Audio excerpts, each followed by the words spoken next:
ವಿಧಾನಸೌಧದ ಗಾಂಧಿ ಸ್ಟ್ಯಾಚ್ಯೂ ಬಳಿ ಬಿಜೆಪಿ ನಾಯಕರು ಪ್ರತಿಭಟನೆ ನಡೆಸ್ತಿದ್ದಾರೆ. ನಮ್ಮ ಜೊತೆ ಹಿರಿಯ ನಾಯಕರು ಹಾಗೆ ಶಾಸಕರಾಗಿರ್ತಕ್ಕಂಥ ಸುರೇಶ್ ಕುಮಾರ್ ಅವರು ಇದ್ದಾರೆ. ಸರ್, ನಿನ್ನೆ ನಡೀತಕ್ಕಂಥ ಘಟನೆ ಬಗ್ಗೆ ನಿಮಗೆ ಚೆನ್ನಾಗಿ ಗೊತ್ತು.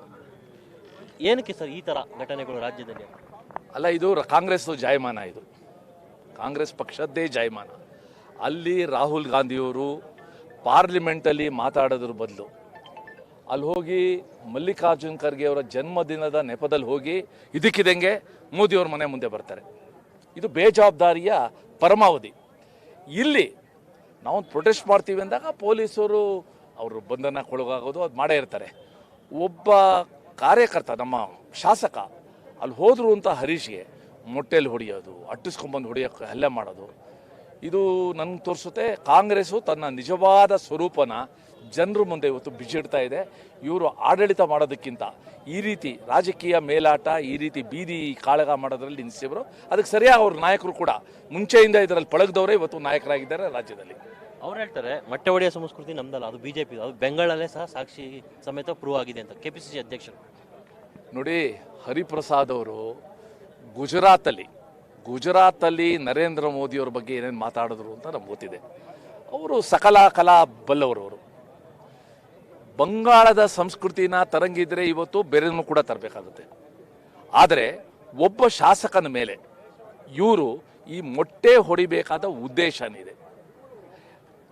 ವೆಸ್ಟ್ ಬೆಂಗಾಲಲ್ಲಿ ಏನಾಗಿದೆ, ಯಾರ್ಯಾರು ತೃಣಮೂಲ ಕಾಂಗ್ರೆಸ್ ಅವರು ಹಿಂದೆ ಮಾಡಿದ್ರು ಅದನ್ನು ಅವ್ರು ಅನುಭವಿಸ್ತಾ ಇದ್ದಾರೆ. ಇದ್ರ ಒಬ್ಬ ಶಾಸಕ ಅಲ್ಲಿ ಹೋಗ್ತಾ ಇದ್ದಾಗ ಅಟ್ಟಿಸ್ಕೊಂಬಂದು ಮೊಟ್ಟೆ ಹೊಡೆದು ಆ ಮನುಷ್ಯಂಗೆ ಹಿಂಗಾಗಿರ್ಬೇಕು. ನನಗನ್ಸುತ್ತೆ ಒಬ್ಬ ಕಾಂಗ್ರೆಸ್ ಅಧ್ಯಕ್ಷರಾಗಿ ರಾಜ್ಯಸಭಾ ಸದಸ್ಯರಾಗಿ ಮೇಲ್ಮನೆ ಸದಸ್ಯರಾಗಿ ಇನ್ನಷ್ಟು ಅವರ ಅನುಯಾಯಿಗಳಿಗೆ ಮಾರ್ಗದರ್ಶನ ಕೊಡುವ ಮಾತುಗಳನ್ನ ಆಡಬೇಕೇ ಹೊರತು ಇನ್ನಷ್ಟು ಪ್ರಚೋದನೆ ಕೊಡುವ ಮಾತುಗಳು ಆಡಬಾರ್ದು.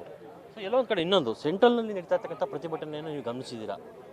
ಅದು ನೀಟ್ ವಿಚಾರವಾಗಿ ನಡೀತಾ ಇರ್ತಕ್ಕಂಥ ಪ್ರತಿಭಟನೆ ಈಗ ವಿವಿಧ ಸ್ವರೂಪವನ್ನು ಪಡ್ಕೊಂಡಿದೆ. ಎಲ್ಲೋ ಒಂದು ಕಡೆ ಕೇಂದ್ರ ಸರ್ಕಾರನೂ ಸಹ ತಡ ಮಾಡ್ತು ಅಂತ ಅನಿಸ್ತಾ ಇದೆ ಸರ್. ಅಲ್ಲ, ಈಗ ನೋಡಿ, ಮೇ 3ನೇ ತಾರೀಕು ನೀಟ್ ಪರೀಕ್ಷೆ ನಡೀತು. ಮಾರನೇ ದಿವಸ ಪೇಪರು ಲೀಕ್ ಆಗಿದೆ ಅಂತ ಒಂದು ಸುದ್ದಿ ಗೊತ್ತಾಯಿತು. ತಕ್ಷಣ ಕೇಂದ್ರ ಸರ್ಕಾರ CBIಗೆ ವಹಿಸಿ ಸುಮಾರು 12 ಜನ ಆರೋಪಿಗಳನ್ನ ಇವತ್ತು ಅರೆಸ್ಟ್ ಮಾಡಿದ್ದಾರೆ. ಮಹಾರಾಷ್ಟ್ರ ಮೂಲ ಎಲ್ಲರನ್ನೂ ಅರೆಸ್ಟ್ ಮಾಡಿದ್ದಾರೆ. ಧರ್ಮೇಂದ್ರ ಪ್ರಧಾನ್ ಅವರು ದೇಶದ ಮುಂದೆ ಬಂದು ನಾವು ವಿದ್ಯಾರ್ಥಿಗಳಿಗೆ ಅನ್ಯಾಯ ಬಿಡೋದಿಲ್ಲ, ನಾನು ಕ್ಷಮಾಪಣೆ ಕೇಳ್ಕೊಳ್ತೀನಿ, ನನ್ನದೊಂದು ಮಾರಲ್ ರೆಸ್ಪಾನ್ಸಿಬಿಲಿಟಿ ಇದೆ, ಎಕ್ಸಾಮ್ ಮಾಡ್ತೀವಿ ಅಂದ್ಬಿಟ್ಟು ಇವತ್ತು ಎಕ್ಸಾಮ್ನ ಅಚ್ಚುಕಟ್ಟಾಗಿ ಮಾಡಿ ರಿಸಲ್ಟು ಆಚೆ ಬಂದ್ಬಿಟ್ಟಿದೆ. ಇವತ್ತು ಮಕ್ಕಳ ನೀಟ್ ವಿಷಯ ಪಕ್ಕಕ್ಕೆ ಹೋಯಿತು. ಈಗ ವಿಷಯ ಮುಂದೆ ಏನು ಬರ್ತಾ ಇರೋದು, ಧರ್ಮೇಂದ್ರ ಪ್ರಧಾನ್ ರಾಜೀನಾಮೆ ಕೊಡಬೇಕು, ಮೋದಿಯವರು ರಾಜೀನಾಮೆ ಕೊಡಬೇಕು, ಆರ್ಟಿಕಲ್ 370 ಮತ್ತೆ ತರಬೇಕು, ಅವನು ಉಮರ್ ಖಲೀದ್ ಅವನ್ನ ಬಿಡುಗಡೆ ಮಾಡಬೇಕು. ಏನಿವೆಲ್ಲ ಹುಚ್ಚಾಟ? ನನಗನ್ಸುತ್ತೆ ಇವ್ರದ್ದೊಂದು ಅಜೆಂಡಾ ಇದೆ. ಆ ಅಜೆಂಡಾಗೆ ಈ ಮಕ್ಕಳನ್ನ ದಾಳವನ್ನು ಮಾಡ್ಕೊಳ್ತಾ ಇದೆ. ಆ ಹೋರಾಟ ಮಾಡಿದವರೆಲ್ಲ ನೋಡಿದು ಆ ನೀಟಲ್ಲಿ ಯಾರು ಮೊದಲು ಎಕ್ಸಾಮ್ ಮುಂಚೆ ಅಪಿಯರ್ ಆಗಿ ಆ ಎಕ್ಸಾಮ್ ಆದಾಗ ದುಃಖಿತ ಆಗಿದೆ, ಅವನು ಹೇಳ್ದ ನಾನು ದುಃಖ ಪಡೋ ಸಮಯನೇ ಇಲ್ಲ ಅಂತ ಇವತ್ತು ಓದ್ಬಿಟ್ಟು ನಾನು ಟಾಪರ್ ಆಗಿದ್ದೀನಿ ಅಂತ ಹೇಳ್ದ. ಇವತ್ತು ಮಕ್ಕಳ ಮನಸ್ಥಿತಿ ಅದಿದೆ, ತಾವು ಅಚೀವ್ ಮಾಡಬೇಕು ಅಂತ. ಅವ್ರನ್ನ ಇವತ್ತು ದಿಕ್ಕು ಕೆಡಿಸೋದ ಒಂದು ಕೆಲಸನ ಮತ್ತೆ ಪ್ಯೂರ್ ಅಂಡ್ ಸಿಂಪಲ್ ಇದು ರಾಜಕೀಯ ದಾಳವನ್ನಾಗಿ ಮಕ್ಕಳನ್ನ ಮಾಡ್ಕೊಳ್ತಾ ಇದ್ದಾರೆ. ಇದೇ ರಾಜಕೀಯ ದಾಳಕ್ಕೆ ರಾಜ್ಯದ ನಾಯಕರು ಸಹ ಸಾಥ್ ಕೊಟ್ಟಿರ್ತಕ್ಕಂಥದ್ದು. ಇಲ್ಲಿನ ರಾಜ್ಯದ ಮುಖ್ಯಮಂತ್ರಿ ಸಹ ಹೋಗಿದ್ದಾರೆ ಸರ್. ಅಲ್ಲ, ರಾಜ್ಯದ ಮುಖ್ಯಮಂತ್ರಿ ಪಾಪ ಯಾಕೋ ಹೋದರು, ಪಾಪ ಯಾಕೋ ಸಿಗಾಕೊಂಡ್ರು, ಅವರು ತಮ್ಮ ಪಟ್ಟಿ ಅನುಮೋದನೆ ಸಿಗೋರು ಅಲ್ಲಿ ಕೂತ್ಕೊಳ್ಳೇಬೇಕು, ಅವ್ರನ್ನ ಕರ್ಕೊಂಡೋದ್ರು, ಅದಲ್ಲ ಪ್ರಶ್ನೆ. ಆದರೆ ಇಲ್ಲಿ ಗೃಹ ಸಚಿವರು ಎಲ್ಲಿದ್ದಾರೆ? ಇವತ್ತು ಕಳೆದ ಎಷ್ಟು ದಿವಸದಿಂದ ಇದ್ದಾರೆ, ಎಲ್ಲಿದ್ದಾರೆ? ಏನಾದ್ರು ಚಕಾರ ಬಂದಿದೆಯಾ? ಈ ರೀತಿ ಒಬ್ಬ ಶಾಸಕನ ಮೇಲೆ ಹಲ್ಲೆ ಆಗಕ್ಕೆ ಚಕಾರ ಬಂದಿದೆಯಾ?